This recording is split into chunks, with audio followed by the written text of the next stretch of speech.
Hello दोस्तों, मैं आपका मेरे चैनल लर्न विद रेशु में स्वागत करती हूँ। Welcome back to my channel.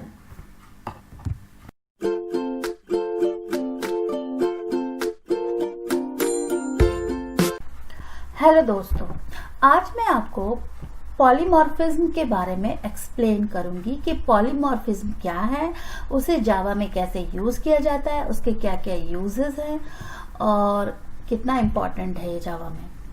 तो पॉलीमॉर्फिज्म का क्या मतलब होता है? पॉली मतलब मैनी और मॉर्फिज्म मतलब फॉर्म्स।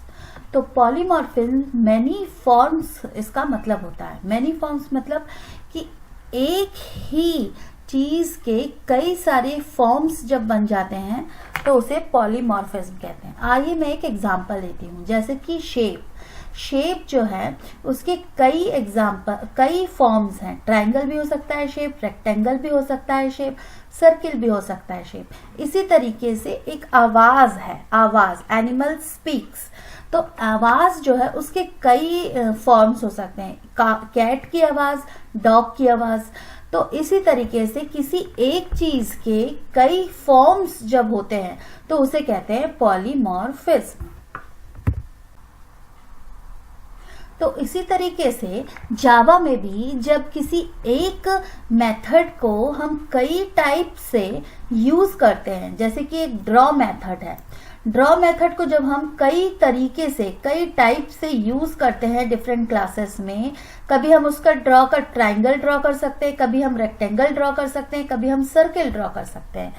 तो इस तरीके से जब हम एक मेथड को कई क्लासेस में डिफरेंट तरीके से यूज कर सकते हैं तो उसे कहते हैं मेथड का पॉलीमॉर्फिज्म कॉन्सेप्ट। तो टाइप्स ऑफ पॉलीमॉर्फिज्म। पॉलीमॉर्फिज्म कितने टाइप्स के होते हैं? पॉलीमॉर्फिज्म में बेसिकली दो टाइप्स के होते हैं, कंपाइल टाइम पॉलीमॉर्फिज्म और run time polymorphism. Compile time polymorphism को स्टैटिक या अर्ली बाइंडिंग भी कहते हैं। इसी तरीके से रन टाइम पॉलीमॉर्फिज्म को डायनेमिक या लेट बाइंडिंग भी कहते हैं। कंपाइल टाइम पॉलीमॉर्फिज्म ओवरलोडिंग में यूज किया जाता है और रन टाइम पॉलीमॉर्फिज्म ओवरराइडिंग में यूज किया जाता है। आइए हम इन दोनों के बीच में डिफरेंस क्या होते हैं वो है। तो मेथड ओवरलोडिंग और मेथड ओवरराइडिंग में डिफरेंस क्या होता है? मेथड ओवरलोडिंग या कंपाइल टाइम पॉलीमॉर्फिज्म जो होता है उसे कंपाइलर हैंडल करता है। इसी तरीके से मेथड ओवरराइडिंग जो होता है, जिसे रन टाइम पॉलीमॉर्फिज्म का एक एग्जांपल है, वो जेवीएम के थ्रू परफॉर्म होता है। मेथड ओवरलोडिंग में जो मेथड्स होती हैं उनका नेम सेम होता है, उनकी वो सेम क्लास में यूज होती हैं, और बट उनका जो आर्ग्यूमेंट्स होते हैं वो डिफरेंट होते हैं। कैसे कि आर्ग्यूमेंट्स का या तो नंबर ऑफ आर्ग्यूमेंट्स डिफरेंट होते हैं उन मेथड्स में, या तो सीक्वेंस ऑफ आर्ग्यूमेंट डिफरेंट होते हैं, या टाइप्स ऑफ आर्ग्यूमेंट डिफरेंट होते हैं। नंबर्स ऑफ आर्ग्यूमेंट, जैसे कि कि कोई मेथड है ड्रॉ। अब ड्रॉ में ट्रायंगल है तो ट्रायंगल में कितनी भुजाएं होंगी, भुजाएं मतलब कितनी लाइंस से मिलकर बना होता है ट्रायंगल। तो अगर ट्रायंगल 3 लाइन से मिला होता है तो नंबर ऑफ लाइंस कितनी हम डालेंगे उसमें, एक आर्ग्यूमेंट 3। बट अगर वो रेक्टेंगल है तो नंबर ऑफ लाइंस कितनी डालेंगे हम, 4। इसी तरीके से सीक्वेंस भी डिफरेंट हो सकता है, जैसे कि लाइंस पहला आर्ग्यूमेंट लाइंस भी हो सकता है, दूसरा आर्ग्यूमेंट लाइंस भी हो सकता है, और तीसरा आर्ग्यूमेंट भी लाइंस हो सकता है मेथड ओवरलोडिंग में। इसी प्रकार से टाइप्स ऑफ आर्ग्यूमेंट, तो वो लाइंस जो होता है वो नंबर ऑफ लाइंस, यानी कि एक इंटीजर आर्ग्यूमेंट भी हो सकता है।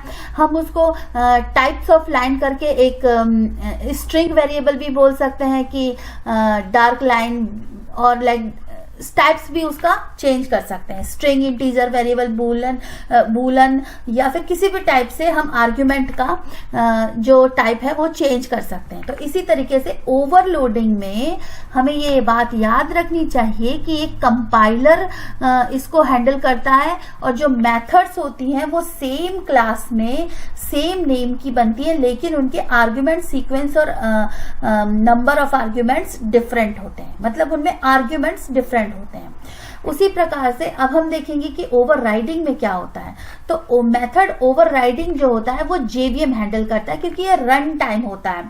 इसी प्रकार से इसमें जो मेथड्स बनती हैं वो तो नेम तो उनका सेम होता है, लेकिन उन्हें यूज हम डिफरेंट क्लासेस में करते हैं, और इसी तरीके से उनका आर्ग्यूमेंट लेकिन सेम होता है। ओवरलोडिंग में आर्ग्यूमेंट डिफरेंट होता है, लेकिन मेथड ओवरराइडिंग में आर्ग्यूमेंट जो होते हैं वो सेम होते हैं।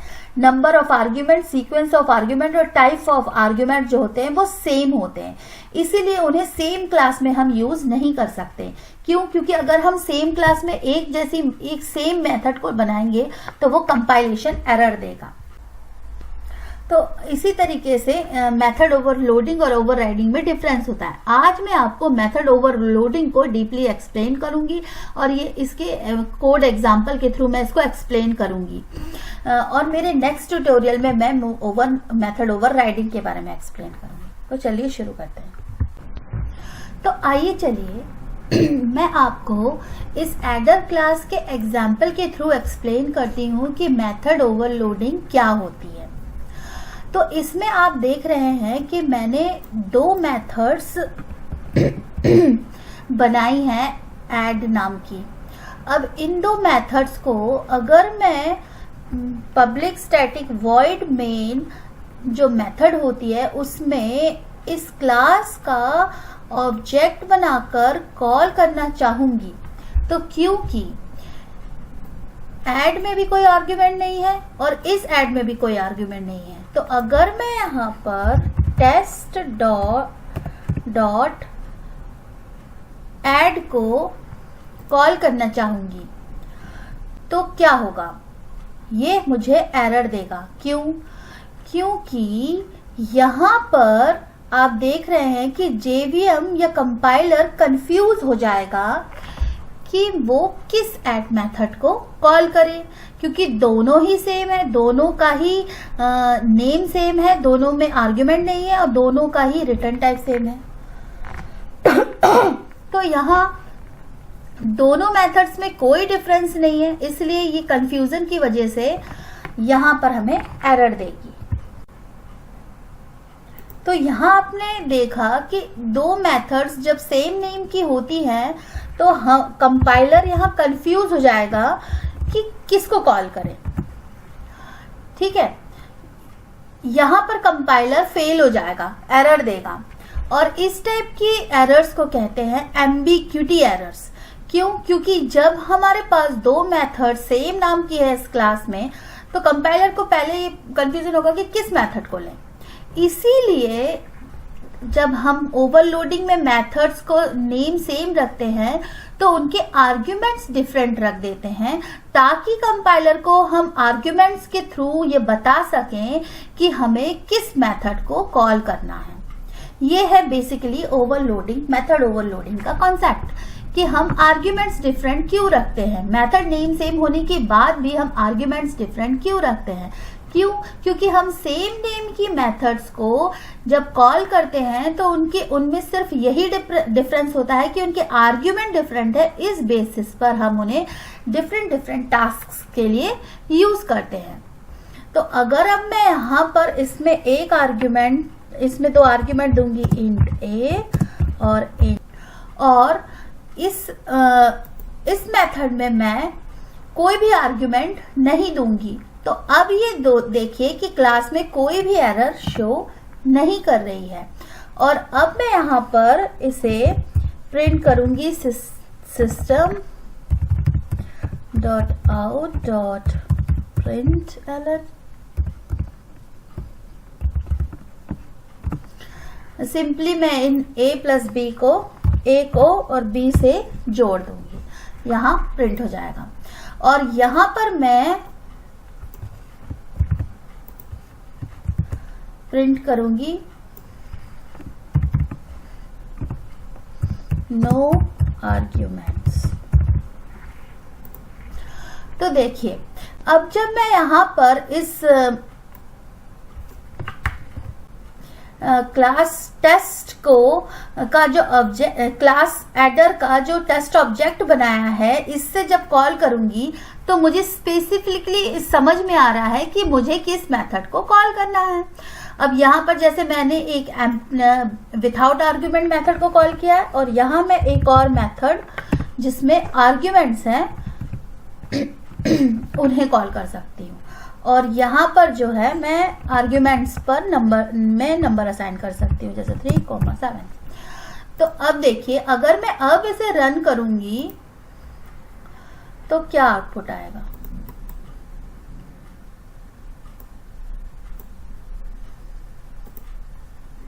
No arguments and 10। क्यों? क्योंकि जब मैंने इस मेथड को कॉल किया तो इसमें जो प्रिंट किया गया था वो था नो आर्ग्यूमेंट, और उसके बाद कर्सर यहां जाएगा और ये प्रिंट करेगा 3 + 7 10। तो इस तरीके से मेथड ओवरलोडिंग में हम सेम मेथड्स को डिफरेंट आर्ग्यूमेंट्स के थ्रू यूज कर सकते हैं।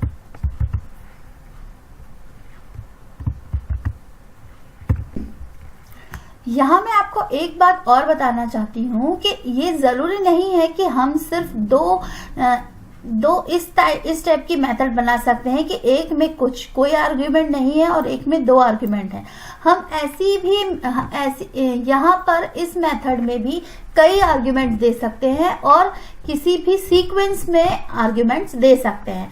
तो बेसिकली मेथड ओवरलोडिंग में जो हम मेन कॉन्सेप्ट ये है कि हम डिफरेंट मेथड्स को सेम मेथड को डिफरेंट आर्ग्यूमेंट्स के थ्रू रिप्रेजेंट करते हैं। अब यहाँ पर जैसे कि मैंने यहाँ test.add लिखा था, तो यहाँ स्पेसिफिकली ये दिख रहा है कि हमें जिसमें कोई आर्ग्यूमेंट नहीं है इस ऐड मेथड को कॉल करना है। और जब हमने यहाँ पर ऐड मेथड में 2 आर्ग्यूमेंट्स दे दिए तो ये स्पेसिफाई कर रहा है कि हमें इस ऐड मेथड को कॉल करना है। हम जो है अब मेथड्स के सीक्वेंस, आर्ग्यूमेंट के सीक्वेंस को चेंज करके भी मेथड ओवरलोडिंग का एग्जांपल दे सकते हैं। कैसे? जैसे कि यहाँ पर मैंने 2 वेरिएबल दिए इंट a और b। अब अगर मैं यहां पर इंटीजर की जगह पर डबल लेती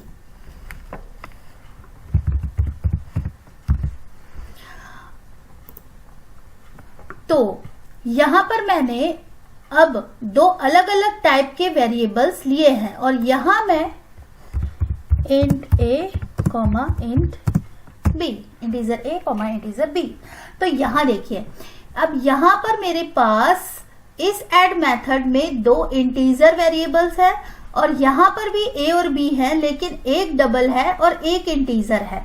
तो क्योंकि यहां पर मेथड्स पैरामीटर्स के आर्ग्यूमेंट्स के टाइप चेंज हैं, इसलिए ये 2 मेथड डिफरेंट हो गई। कैसे? अब यहां पर देखिए जब मैंने यहां 3 और 7 दिया तो ये इस मेथड को कॉल करेगी, लेकिन जब मैं यहां पर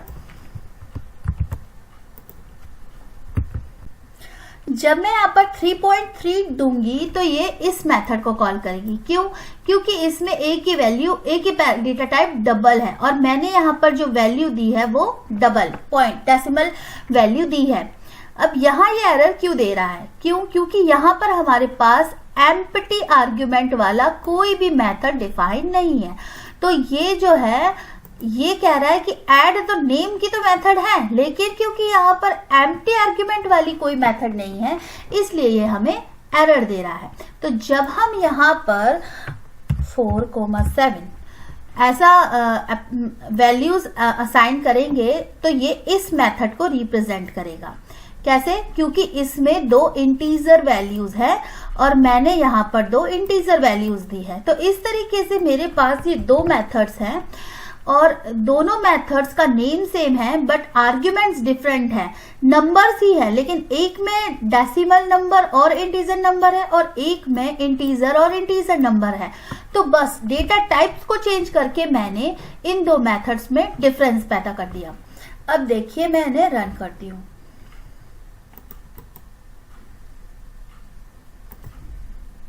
तो यहां देखिए क्योंकि मेरे इस मेथड में इंटीजर वेरिएबल्स था लेकिन मैंने यहाँ प्रिंट किया था नो आर्ग्यूमेंट, तो जब मैंने 4 और 7 दिया तो इसने इस मेथड को कॉल किया और क्योंकि इसका डिफरेंस देखना था तो यहाँ पर क्योंकि मेरे पास नो आर्ग्यूमेंट प्रिंट हो रहा है इसलिए इसने यहाँ नो आर्ग्यूमेंट प्रिंट किया।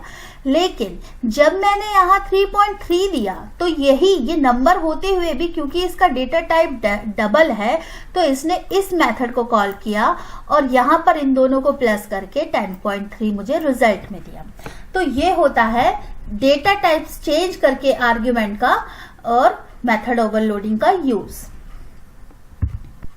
अब इसी तरीके से अगर मैं सीक्वेंस चेंज कर दूं, तो यहां मैंने ए को पहले, डबल टाइप के वेरिएबल ए को पहले लिया है और इंटीजर टाइप के वेरिएबल बी को बाद में लिया है।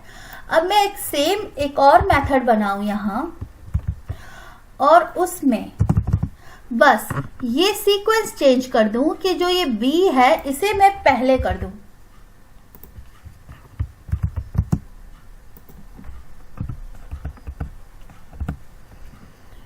और ए को बाद में। तो आप देखेंगे कि यहां पर मुझे एरर शो नहीं कर रही। क्यों? क्योंकि अब मैंने क्या किया, ए नाम की ही मेथड बनाया, ऐड नाम की ही मेथड बनाई, लेकिन यहां पर जो पैरामीटर्स का सीक्वेंस है वो चेंज कर दिया। यहां पर पहले डबल और बाद में इंट है, और यहां पर पहले इंटीजर और बाद में डबल है, और यहां पर इंटीजर और इंटीजर है। तो इस तरीके से मेरे ये तीनों एग्जाम्पल में मैंने आपको शो किया। अब अगर मैं यहां एक और मेथड कॉल करूं टेस्ट ऑब्जेक्ट से और यहां पर इनका सीक्वेंस चेंज कर दूं,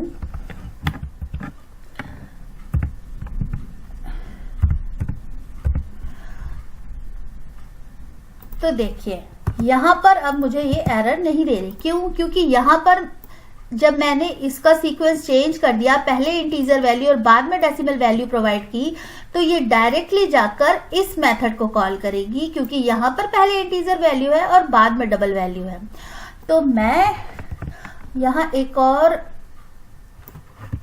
प्रिंट स्टेटमेंट लिखती हूं,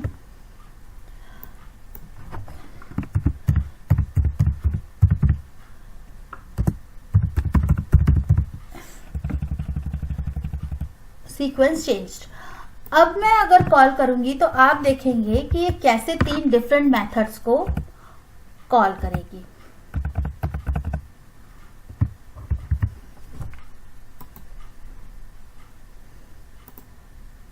तो देखिए सबसे पहले इसने, क्योंकि मैंने दो इंटीजर वैल्यूज प्रोवाइड की थी, तो इसने कॉल किया इस मेथड को और प्रिंट कर दिया नो आर्ग्यूमेंट्स। फिर इसके बाद मैंने डेसिमल यानी डबल टाइप की नंबर और इंटीजर टाइप का नंबर असाइन की वैल्यू, तो ये जो है इस मेथड के पास गया और इसने इन दोनों को ऐड करके 10.3 दे दिया। फिर इसके बाद ये गया, क्योंकि मैंने यहाँ पर इंटीजर और डबल का सीक्वेंस चेंज कर दिया था वैल्यूज का, तो यहाँ पहले इंटीजर और बाद में डबल है, इसलिए वो गया इस मेथड के पास और यहाँ पर इसने इन दोनों को पहले प्लस किया, 8 + 4.9 12.9, और फिर ये स्टेटमेंट प्रिंट किया सीक्वेंस चेंज्ड। कैसे मैंने मेरे एग्जाम्पल में आपको शो किया कि कैसे मैंने एडर क्लास में 3 ऐड मेथड्स को यूज किया। तो उसमें क्लास सेम क्लास थी, यानी कि एडर की एक ही क्लास थी, उसमें जो मेथड्स के नेम थे वो सेम थे ऐड, बट उसमें आर्ग्यूमेंट्स डिफरेंट थे। और मैंने आपको बताया कि कैसे नंबर ऑफ आर्ग्यूमेंट डिफरेंट करके मेथड्स को कॉल किया जा सकता है। जैसे कि मैंने एक ऐड मेथड बनाई थी जिसमें मैंने इंटीजर्स, एक में कोई भी वैल्यू आर्ग्यूमेंट नहीं दिया था और एक में 2 इंटीजर वैल्यू दी थी, और दूसरा मैंने सीक्वेंस ऑफ आर्ग्यूमेंट को चेंज करके कैसे प्रूफ किया कि एक बार मैंने इंटीजर डबल दिया और दूसरी बार मैंने डबल इंटीजर दिया। तो मैंने सीक्वेंस ऑफ आर्ग्यूमेंट चेंज किया और कैसे मैंने टाइप्स ऑफ आर्ग्यूमेंट चेंज किए कि डेटा टाइप पहले इंटीजर लिया और फिर डबल इंटीजर लिया। तो इस तरीके से आपको एक्सप्लेन किया कि कैसे हम सेम नेम की 3 मेथड्स को पहले डिफरेंट पैरामीटर्स, डिफरेंट आर्ग्यूमेंट्स, फिर same argument but different data types, और फिर same arguments but different sequence के थ्रू रिप्रेजेंट किया और यूज किया। साथ ही मैं आपसे आशा करती हूँ कि आपको मेरा टॉपिक पॉलीमॉर्फिज्म में मेथड ओवरलोडिंग समझ में आया होगा आज का टॉपिक। और मैं आशा करती हूँ कि आपको ये वीडियो पसंद आया होगा। अगर आपको ये वीडियो पसंद आया हो तो आप मेरे वीडियो को लाइक कर सकते हैं। और अगर आपको और इसी तरीके की वीडियोस चाहिए या आपका कोई फीडबैक या सजेशन हो तो आप मेरे वीडियो के कमेंट बॉक्स में जाकर सजेशन दे सकते हैं। अगर आपको मेरे फ्यूचर में आने वाले वीडियोस सबसे पहले देखना है और जानना है कि मैं फ्यूचर में कोई नई वीडियो डाल रही हूं तो उसके लिए आप मेरे चैनल को सब्सक्राइब कर सकते हैं। तो थैंक यू वेरी मच, और मेरे वीडियो को देखने के लिए थैंक यू। Bye bye.